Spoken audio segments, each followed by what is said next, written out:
Hi, this is Brent with Sample Tools by CR2, and in this video I'm going to show you how you can add Foley recordings to add texture to your productions. So I'm a big fan of using Foley recordings in my productions. I've got some here which are from a multitude of places. Some are recordings that I've created myself, and some are from the Deep House 3 pack from Sample Tools, and then the others are just a mixture of things that I've found across hard drives collected from years gone by.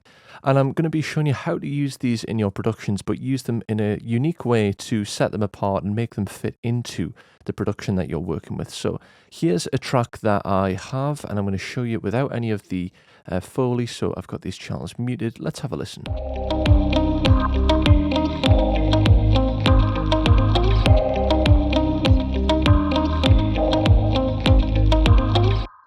Okay, and now I'm going to unmute these channels, and I'm going to show you the Foley that I'm using and also how I'm using it. So these are both from the Deep House pack from Sample Tools for CR2. Let's have a listen now.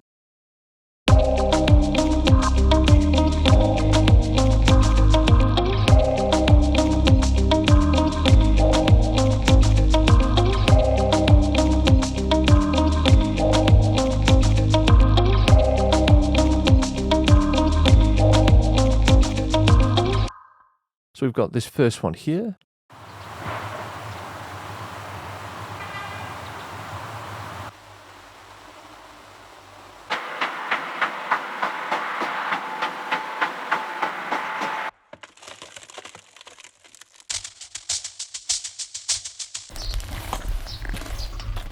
So I'd suggest loading up a simpler device onto a couple of channels, finding the layers or the Foley that you like, and then I've simply dragged it in so we can see the different files that we have here. So I'm going to load up a brand new simpler in my sample instruments folder to start from fresh, and I'm going to take this third Deep House texture layer here, and I can drag this straight into the simpler. So let's have a listen to what this sounds like as of just its raw state. So as you can hear, we've got lots of transients, and we can actually see these as well. They're quite visual. I'm going to go to the slice layer for this Foley recording, and this means that they will slice by transient. We can also change that, but I want to keep it in transient mode.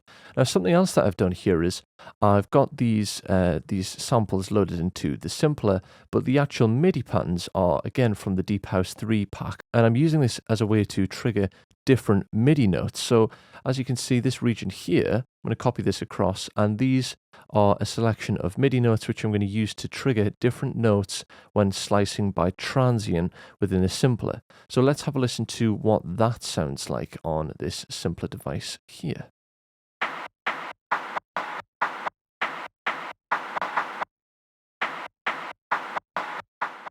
So how we can make this a lot more interesting is by taking advantage of all of Simpler's parameters. So we can do some filtering, we can maybe change the pitch in the amp envelopes, we could increase the spread, but also one of the funnest parts of Simpler is changing the sensitivity when we're in transient mode.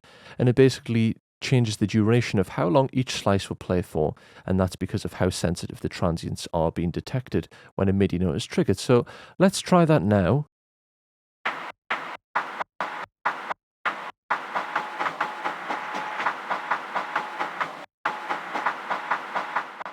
I'm going to filter off that top end.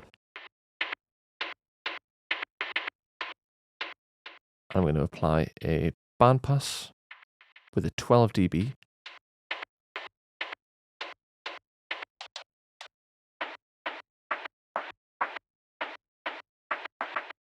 Okay, so we can see the transients that we're getting sliced here. If we increase the sensitivity, they're much shorter.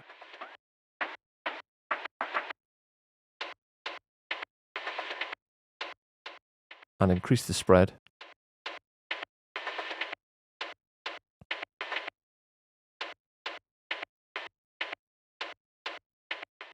Okay, now let's layer this with the drum bus, everything that we have going on here.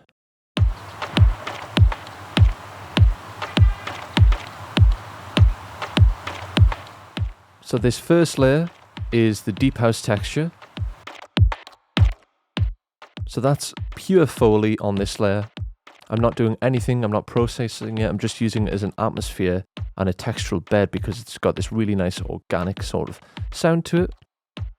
I'm using these other layers in Simpler as more of a percussion. So we can use Foley in a couple of different ways. We can use it either as an organic bed, or we can use it as a textural device. And all of these MIDI loops are being created with this MIDI information that you can get in the Deep House 3 pack. And let's bring back in the Foley.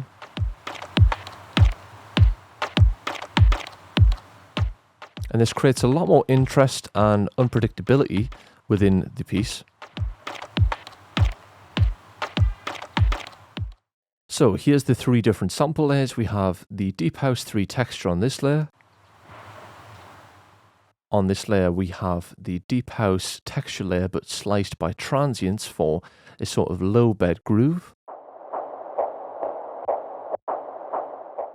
And what I could do is automate the sensitivity parameter depending on the arrangement.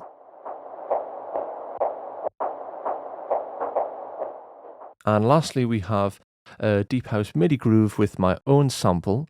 And this one is probably the bedbone of the really high-end percussion. And again, I would automate this sensitivity to create a lot more unpredictability and interest. And in context with the piece, it makes a huge difference.